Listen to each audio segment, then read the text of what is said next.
A'udzu billahi minasy syaithanir rajim. Bismillahirrahmanirrahim. Allahumma sholli ala sayidina Muhammad wa ala ali sayidina Muhammad. La ilaha illallah Muhammadur Rasulullah.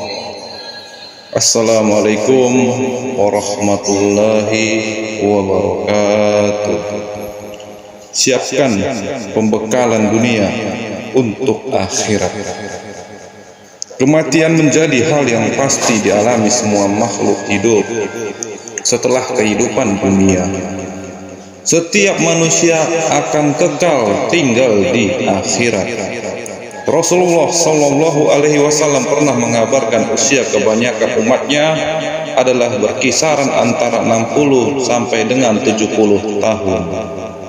Meski ada yang lebih dari 70 tahun, bahkan ada mencapai 100 tahun lebih, namun itu hanya sedikit. Ini memperjelas bahwa kampung kita yang sebenarnya adalah di akhirat, bukan di dunia. Kita terikat dengan akhirat. Hidup ibaratkan hanya bersinggah saja. Kita sedang mengembala saja dan nanti akan pulang. Saudaraku, dimanapun dirimu berada, jika seseorang tinggal di bumi seolah-olah di negeri asing, maka ia akan melakukan beberapa hal. Di antaranya hatinya tidak tergantung pada dunia. Mukmin di dunia hanya untuk menyiapkan bekal menuju ke kampung akhirat. Tidak pernah bersaing dengan penduduk asli atau penggila dunia, serta tidak pernah gelisah.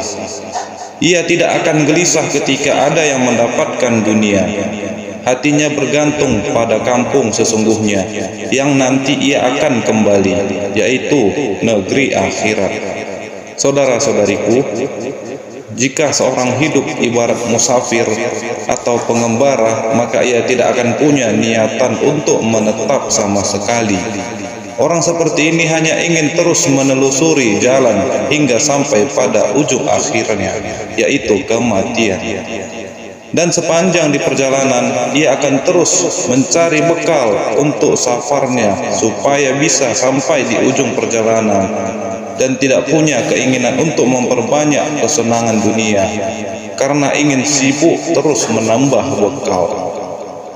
Allah Subhanahu wa taala berfirman dalam Quran surat Al-An'am ayat 32 yang artinya, dan tiada kehidupan dunia ini selain dari main-main dan senda gurau belaka, dan sungguh kampung akhirat itu lebih baik bagi orang-orang yang bertakwa, maka tidaklah kamu memahaminya. Selama di dunia, manusia seharusnya disibukkan dengan persiapan bekal untuk akhirat. Jadikan setiap detik dengan amal soleh seperti bersyukur dan bersabar. Dua ini kunci untuk mendapatkan amal soleh. Ada juga amal lainnya dengan berzikir. Bacakan Subhanallah wa bihamdihi Subhanallahil azim.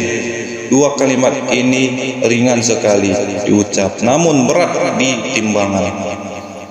Terdapat 3 cara yang dapat dilakukan seseorang ketika bersyukur, yakni secara hati, lisan, dan amal perbuatan.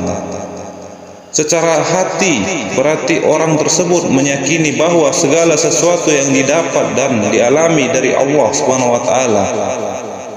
Selanjutnya diucapkan dengan lisan, minimal mengucapkan hamdalah, alhamdulillah. Sedangkan dengan perbuatan dibuktikan dengan memanfaatkan segala kenikmatan dari Allah Subhanahu wa taala untuk mencari ridhonya. Saudara-saudariku, bahwa bersyukur dan bersabar akan menjadi jalan datangnya pahala dari Allah Subhanahu wa taala. Sehingga semasa hidupnya seseorang seharusnya disibukkan dengan urusan akhirat, bukan terkena dengan dunia. Kehidupan itu tidak lebih dari seekor nyamuk. Alangkah beruntung orang yang mau mendengarkan nasihat-nasihat yang penuh makna dan mengenai. Persiapkanlah bekal sebanyak-banyaknya.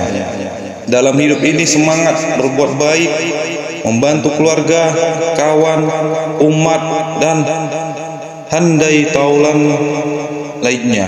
Niatkan karena Allah dengan ikhlas. Semoga apa yang kita cita-citakan untuk kebaikan diwujudkannya dan dimudahkan segala urusan dunia dan akhirat kita.